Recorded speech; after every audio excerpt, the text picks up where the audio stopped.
പരിഹരിക്കുന്നതിന് പകരം എന്നെ വീട്ടിൽ വന്നിട്ട് എന്നെ ഹരാസ് ചെയ്യുകയാണ് ചെയ്തിട്ടുള്ളത്. ഇപ്പോൾ ഈ ഹരാസ്മെൻറ്റ് ഇത്രയും നടത്തിയതുകൊണ്ട് ഇതിനെതിരെ ഏത് സുപ്രീം കോടതി വരെ വേണം ഞാൻ പോകുമെന്ന് അദ്ദേഹത്തെ ഞാൻ അറിയിക്കുകയും ചെയ്തിട്ടുണ്ട്. അവിടുന്ന് ഇവർ യാതൊരു രേഖ നമുക്ക് തരാതെ ഇത് ചെയ്തതിലാണ് നമുക്ക് സംശയം ഈ വണ്ടിയിൽ എന്തോ മാനിപ്പുലേഷൻ നടന്നിട്ടുണ്ടെന്ന്. അത്യാവശ്യം കാര്യങ്ങൾ അറിയാവുന്ന എന്നോട് ഈ ചതി ചെയ്തെങ്കിൽ സാധാരണക്കാരെ ആൾക്കാരെ ഇവർ എന്തുമാത്രം പറ്റിച്ചിട്ടുണ്ടാവും. കുറച്ച് ദിവസങ്ങൾക്ക് മുമ്പേ നമ്മളൊരു ടാറ്റ ഓൾട്രോസ് എടുത്ത് പെട്ടുപോയി എന്ന് പറഞ്ഞൊരു വീഡിയോ ചെയ്തിട്ടുണ്ടായിരുന്നു. ഇദ്ദേഹത്തിൻ്റെതാണ് ഈ വണ്ടി, ഇദ്ദേഹമാണ് ആ കസ്റ്റമർ. അതിന് താഴെ ഒരുപാട് കമൻറ്റുകൾ വന്നിട്ടുണ്ടായിരുന്നു. ടാറ്റ വണ്ടികൾ വളരെ മോശമാണ്, അതൊരിക്കലും എടുക്കരുത് എന്നൊക്കെ പറഞ്ഞിട്ട്. പക്ഷേ ഇതിൻ്റെ യാഥാർത്ഥ്യം എന്താണെന്ന് വെച്ച് കഴിഞ്ഞാൽ ഇദ്ദേഹം നല്ലൊരു ടാറ്റ ഫാനാണ്. 8 വർഷത്തോളം ടിയാഗോ ഉപയോഗിച്ചിട്ട് അത് ആ കമ്പനിയിൽ തന്നെ എക്സ്ചേഞ്ച് ചെയ്ത് അദ്ദേഹം ആൾട്രോസ് എടുക്കുകയാണ് ചെയ്തത്. പക്ഷേ ഈ വണ്ടി ഉണ്ടായിരിക്കുന്ന പ്രശ്നം എന്ന് പറഞ്ഞു കഴിഞ്ഞാൽ ഒരു പ്രോപ്പർ PDA ചെയ്യാതെയാണ് ഈ വണ്ടി അവർ ഡെലിവറി ചെയ്തിരിക്കുന്നത്. ഇദ്ദേഹത്തിന് ഒരു അത്യാവശ്യം ആയതുകൊണ്ട് തന്നെ ഈ വണ്ടി ഹോം ഡെലിവറിയാണ് കൊടുത്തിരിക്കുന്നത്. നെക്സ്റ്റ് ഡേ വണ്ടി ഡ്രൈവ് ചെയ്യുന്ന ടൈമിലാണ് ഈ വണ്ടിയിൽ ഉണ്ടായിരിക്കുന്ന അപാകതകൾ കംപ്ലീറ്റ് അദ്ദേഹത്തിന് മനസ്സിലായത്. അതിന് ഏറ്റവും ഉത്തമ ഉദാഹരണം എന്ന് പറയുന്നത് അതിൻ്റെ വിൻഡോ പ്രോപ്പർലി അടയുന്നില്ല എന്നുള്ളതാണ്. കാരണം മഴ പെയ്ത് കഴിഞ്ഞാൽ വെള്ളം അകത്തോട്ട് എടുക്കും. ഒരു പ്രോപ്പർ PDA ചെയ്തിരുന്നെങ്കിൽ അത് നമുക്ക് കറക്റ്റായിട്ട് മനസ്സിലാക്കാൻ പറ്റുമായിരുന്നു. പക്ഷേ ഇപ്പോൾ നടന്നിരിക്കുന്നത് ആ വീഡിയോയ്ക്ക് ശേഷം ഒരുപാട് സംഭവ വികാസങ്ങൾ ഈ ഒരു സംഭവത്തിൽ ഉണ്ടായിട്ടുണ്ട്. അദ്ദേഹത്തിന് പല രീതിയിലുള്ള മാനസിക ഹറാസ്മെൻറ്റുകൾ പല ഭാഗത്തുനിന്ന് വന്നുകൊണ്ടിരിക്കുകയാണ്. അതിനെപ്പറ്റി കൂടുതൽ കാര്യങ്ങൾ അദ്ദേഹം തന്നെ നിങ്ങളുടെ മുമ്പിൽ സംസാരിക്കും. കഴിഞ്ഞ തവണ വണ്ടി ഇതുമായി ബന്ധപ്പെട്ട കുറേ ഇഷ്യൂസ് ഞാൻ പറഞ്ഞിരുന്നു.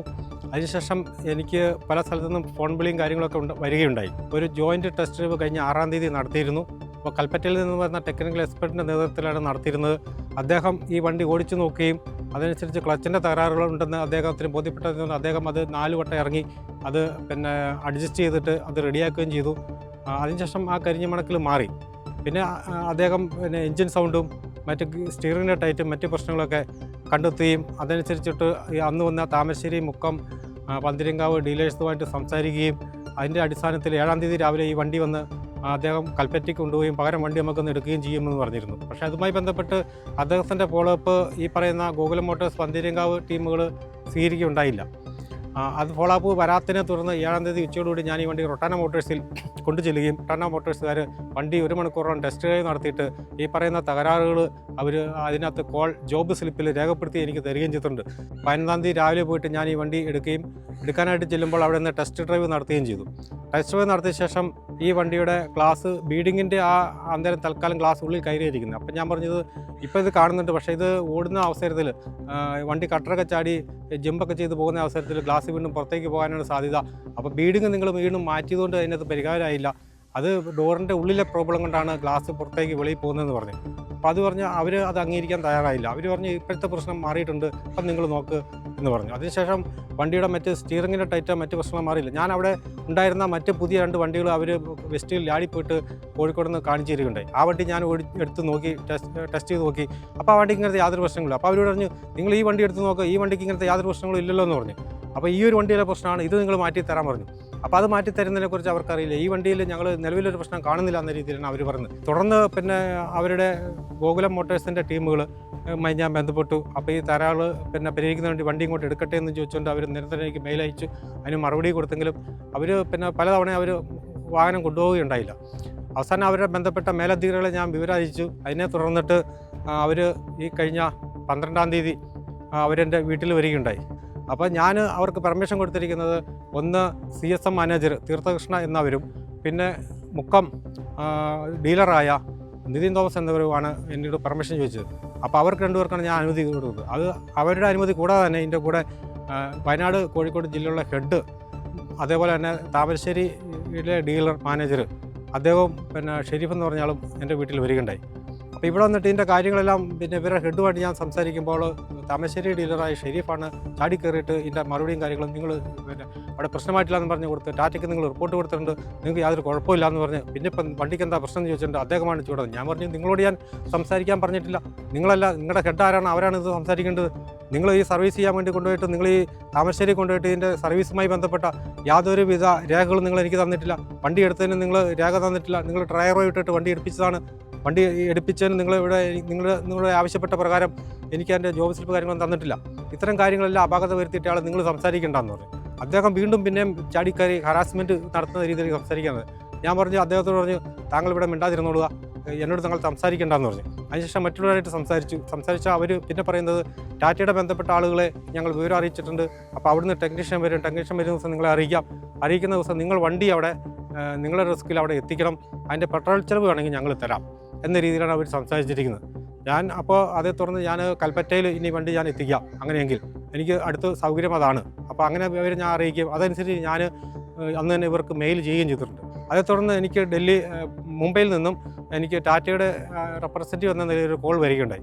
അപ്പോൾ ആ കോളിൽ ഇതുമായി ബന്ധപ്പെട്ട് ഒരുപാട് പ്രശ്നങ്ങൾ അദ്ദേഹം ആശങ്കകൾ അറിയിക്കുകയുണ്ടായി.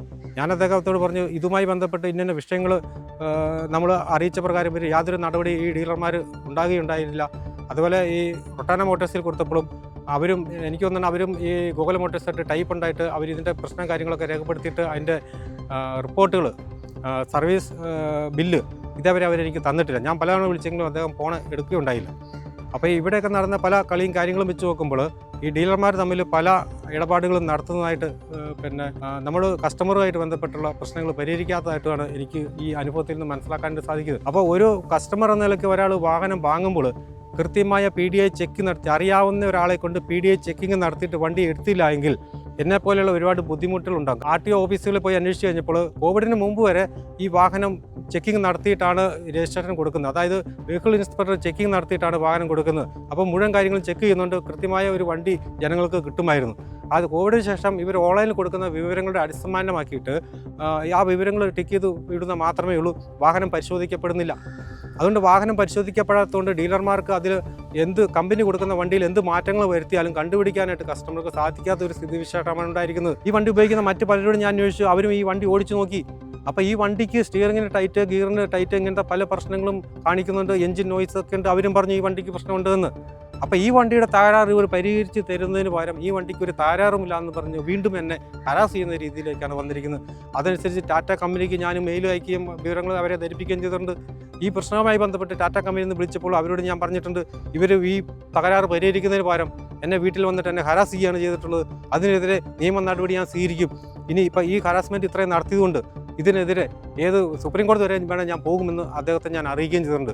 അതനുസരിച്ചുള്ള നിയമ നടപടികളുമായി ഞാൻ മുമ്പോട്ട് പോവുകയും ചെയ്യും. അപ്പോൾ ഞാൻ ഈ വിവരം ഇവിടെ നിങ്ങൾ എല്ലാവരുടെ മുമ്പാകെ, ഇന്ത്യയിലെ ജനങ്ങളുടെ മുമ്പാകെ ഈ അറിയിക്കാനുള്ള കാരണം എന്താണെന്ന് ചോദിച്ചാൽ, ഈ വാഹനത്തിന് ഇതേപോലെ എടുക്കുന്ന അവസരങ്ങളിൽ ടാറ്റയുടെ നല്ല വണ്ടികളാണ്, പക്ഷേ വണ്ടികൾക്ക് എന്തുകൊണ്ട് ഇങ്ങനെ മാനിപ്പുലേഷൻ നടത്തുന്നു, ഇങ്ങനെ തകരാറുകൾ സംഭവിക്കുന്നു എന്നുള്ളത് കണ്ടെത്തി എൻക്വയറി നടത്തേണ്ടത് അത് ടാറ്റയുടെ ഉത്തരവാദിത്തമായി മാറിയിരിക്കുകയാണ്. അപ്പോൾ അതുകൊണ്ട് ഈ വണ്ടി ഔദ്യോഗിക തലത്തിൽ പരിശോധന നടത്തിയിട്ട് ഈ വണ്ടിക്ക് എന്തെങ്കിലും തകരാറുണ്ടോ എന്നുള്ളത് കണ്ടെത്തി അവർ തരട്ടെ. ഈ വണ്ടി പരിശോധിച്ചിട്ട് അവർ എൻ്റെ സാന്നിധ്യത്തിൽ നടത്തട്ടെ. ഇത് ജനങ്ങളെല്ലാവരും മനസ്സിലാക്കണം. ഇത് ജനങ്ങൾക്കുണ്ടാകുന്ന ബുദ്ധിമുട്ടുകൾ, ഈ വാഹനവുമായി ബന്ധപ്പെട്ട് ഞാനിപ്പോൾ എത്ര നാളായി ഈ ബുദ്ധിമുട്ട് അനുഭവിക്കുന്നു. 9,38,000 രൂപ കൊടുത്തിട്ട് വാങ്ങിയൊരു വണ്ടിയാണ് ഞാൻ ചോദിക്കട്ടെ, ഈ ഒരു തകരാറ് ഈ പറയുന്ന ഈ ഡീലർമാർക്ക് കൃത്യമായിട്ട് അറിയാലോ, അവരുടെ ടെക്നീഷ്യന്മാർക്ക് അറിയാലോ. ഈ വണ്ടി പരിശോധിക്കുമ്പോൾ അവരിത് ഓരോ വണ്ടി ഫുള്ള് പരിശോധന നടത്തിയിട്ടല്ലേ തരുന്നത്, വണ്ടിയെല്ലാം വാഷ് ചെയ്തിട്ടല്ലേ തരുന്നത്. ഗ്ലാസും ഇതിൻ്റെ ഉൾപ്പെടെയുള്ള കാര്യങ്ങൾ വീണ്ടും പലതവണ ഇട്ട് നോക്കുമ്പോൾ കൃത്യമായിട്ട് കാണാമല്ലോ, ഗ്ലാസ് പുറത്തേക്ക് വയ്ക്കുന്നത്. ഇങ്ങനെയുള്ള അപാകതയുള്ള വണ്ടികൾ എന്തുകൊണ്ട് ഞാൻ ഈ പൈസ കൊടുത്തിട്ട് എന്നോട് ചെയ്തു? വിശ്വാസവഞ്ചനയല്ലേ ഇവരെന്നോട് ചെയ്തത്? ഈ പൈസ വാങ്ങിയിട്ട് ഇവർ ചെയ്ത ചതിയല്ലേ ഇത്? ഇങ്ങനെ എന്നോട് ഈ ചതി ചെയ്തെങ്കിൽ, അത്യാവശ്യം കാര്യങ്ങൾ അറിയാവുന്ന എന്നോട് ഈ ചതി ചെയ്തെങ്കിൽ സാധാരണക്കാരെ ആൾക്കാരെ ഇവർ എന്തുമാത്രം പറ്റിച്ചിട്ടുണ്ടാവും? ഇതൊക്കെ മനസ്സിലാക്കേണ്ട കാര്യങ്ങളാണ്. നമ്മളിത് മനസ്സിലാക്കണം, ജനങ്ങളെ ഇത് ബോധവൽക്കരിക്കണം. ഈ വണ്ടി വാങ്ങുമ്പോഴുള്ള പ്രശ്നം കാര്യങ്ങളൊക്കെ ജനങ്ങൾക്കാർക്കും അറിയില്ല. ഇതിൻ്റെ വണ്ടിയുടെ കാര്യങ്ങളൊക്കെ അതുണ്ടാക്കുന്ന കമ്പനിക്ക് മാത്രമേ അറിയൂ. പിന്നീട് സർവീസ് നടത്തുന്ന ഇവർക്ക് മാത്രമേ അറിയൂ വണ്ടിയിൽ എന്തൊക്കെ കാര്യങ്ങളുണ്ടെന്ന്. ഈ വണ്ടി ഉപയോഗിക്കുന്ന പല ആളുകൾക്കും വണ്ടിക്കകത്ത് എന്തൊക്കെ സാധനം ഉണ്ടെന്ന് അറിയില്ല. ഇപ്പം RTOയിൽ ഈ വണ്ടി വാഹന പരിശോധന ഇല്ലാത്തതുകൊണ്ട് തന്നെ ഇതിനകത്ത് ഒരുപാട് മാനിപ്പുലേഷൻ നടത്തിയാലും കണ്ടുപിടിക്കാൻ സാധിക്കാത്ത ഒരു സാഹചര്യമാണ്. അപ്പോൾ അതുകൊണ്ട് എനിക്ക് അവസാനമായിട്ട് പറയാനുള്ളത്, നമ്മൾ ഇത്രയും ലക്ഷം രൂപകൾ മുടക്കി വണ്ടി വാങ്ങുമ്പോൾ കൃത്യമായിട്ട് ഈ വണ്ടിക്ക് അറിയാവുന്ന ടെക്നീഷ്യന്മാരെ കൊണ്ട് ഒരു PDI ചെക്ക്, വിദഗ്ധ പരിശോധന നടത്തിയതിനു ശേഷം മാത്രമേ ഈ വണ്ടി യാതൊരു തകരാറുമില്ല എന്ന് പരിശോധിച്ച ശേഷം മാത്രമേ നിങ്ങൾ വണ്ടി വാങ്ങാവൂ. ഇല്ലെങ്കിൽ എന്നെപ്പോലെ അബദ്ധം അറിയാവുന്ന എനിക്ക് ഈ അബദ്ധം പറ്റിയെങ്കിൽ ഒരുപാട് ആൾക്കാർക്ക് ഇതേപോലെ അബദ്ധം പറ്റും എന്ന് ഞാൻ കൃത്യമായിട്ട് പറയാൻ ആഗ്രഹിക്കുകയാണ്. അതനുസരിച്ച് ഈ വാങ്ങുന്ന ആൾക്കാർക്ക് ഇനി ഒരു അബദ്ധം പറ്റാതെ കൃത്യമായി പരിശോധന നടത്താൻ അതിന് ടെക്നിക്കൽ എക്സ്പെർട്ടായ ആളുകൾ നമ്മുടെ കേരളത്തിലുണ്ട്. അതുപോലെ ഞാൻ പരിശോധന നടത്തിയത് സുരേഷ് ഡ്രൈവ്സ് ആൻഡ് ടീം തന്നെയാണ് ഞാൻ വിളിച്ചത്. ഞാൻ വിളിക്കാനുള്ള കാരണം എന്ന് വെച്ചാൽ ഇത് ചതി പറ്റിയെന്ന് മനസ്സിലായതുകൊണ്ടാണ് ഞാൻ ഇവരെ വിളിച്ചിട്ട് ഈ വണ്ടി പരിശോധിപ്പിക്കുന്നത്. അദ്ദേഹം പരിശോധിച്ചിട്ട് കൃത്യമായ വിവരങ്ങൾ എനിക്ക് തരികയുണ്ടായി. ഇനിയിപ്പോൾ ഏതറ്റം വരെയും പോകും, സുപ്രീം കോടതി വരെ പോകേണ്ടി വന്നാൽ അവിടം വരെയും ഞാൻ പോകും. അത്രമാത്രം ഞാനിത് സഹിച്ചിട്ടുണ്ട്. ഈ പറയുന്ന ഡീലർമാരെ കൊണ്ട് അവരുടെ ഉപദ്രവങ്ങൾ എനിക്ക് ഏറ്റിട്ടുണ്ട്. ഇതുമായി ബന്ധപ്പെട്ട് ഞാൻ ഇതിൻ്റെ പുറകെ അസുഖം പോലും ഞാൻ ചികിത്സയിലായിരുന്നു. അതിൻ്റെ പുറകെ ഇത് നടക്കേണ്ടി വന്നത് എൻ്റെ ഗതികേട് നിങ്ങൾ ആലോചിച്ച് നോക്കണം. ഇത്തരം കഷ്ടപ്പാടുകൾ ഇവരെ എനിക്ക് ഉണ്ടാക്കി തന്നിരിക്കുകയാണ്. അപ്പോൾ ഇതുമായി ബന്ധപ്പെട്ട കൃത്യമായ നിയമ നടപടി സ്വീകരിച്ച് തന്നെ ഞാൻ മുമ്പോട്ടും കാര്യത്തിൽ യാതൊരു സംശയം വിചാരിക്കേണ്ട. അതുകൊണ്ട് ഇതുമായി ബന്ധപ്പെട്ട് ജനങ്ങളുടെ എല്ലാ സപ്പോർട്ടുകളും എനിക്ക് ഉണ്ടാവണമെന്ന് ഞാൻ അഭ്യർത്ഥിക്കുകയാണ്. കാരണം എങ്കിൽ മാത്രമേ എനിക്ക് ഇതുമായി അപ്ഡേഷൻസ് കൃത്യമായിട്ട് നിങ്ങൾക്ക് തരുവാനായിട്ട് സാധിക്കുകയുള്ളൂ. എല്ലാ ജനങ്ങളും ഇതുമായിട്ട് സഹകരിക്കണം. കാരണം ടാറ്റയുടെ ഏറ്റവും നല്ലൊരു വണ്ടിയാണിത്. ഈ വണ്ടിയിൽ ഇത്തരം അപാകതകൾ വരുത്തിയിട്ട് ജനങ്ങൾക്ക് കൊടുത്തു കഴിഞ്ഞാൽ ആരും ഈ വണ്ടി വാങ്ങില്ല. അപ്പോൾ ഇതിനകത്ത് പല ദുരൂഹതകളുണ്ട്. അതൊക്കെ കൃത്യമായി അന്വേഷണം നടത്തിയാൽ മാത്രമേ കണ്ടെത്താനായിട്ട് സാധിക്കുകയുള്ളൂ. അപ്പോൾ അതുപോലെ പരാതികൾ ഞാൻ കൊടുക്കുന്നുണ്ട്. കൃത്യമായി അന്വേഷിച്ചിട്ട് ഇവർ കണ്ടെത്തട്ടെ ഇത്തരം തട്ടിപ്പ് രീതികൾ കാര്യങ്ങളൊക്കെ ഇതിൽ വരുന്നത്. അതുമായി ബന്ധപ്പെട്ടുള്ള നടപടിക്രമങ്ങളിലേക്ക് പിന്നീട് നിങ്ങളെ ഞാൻ ഇതുമായി ബന്ധപ്പെട്ട് ഒരവസരത്തിൽ അറിയിക്കുന്നതായിരിക്കും.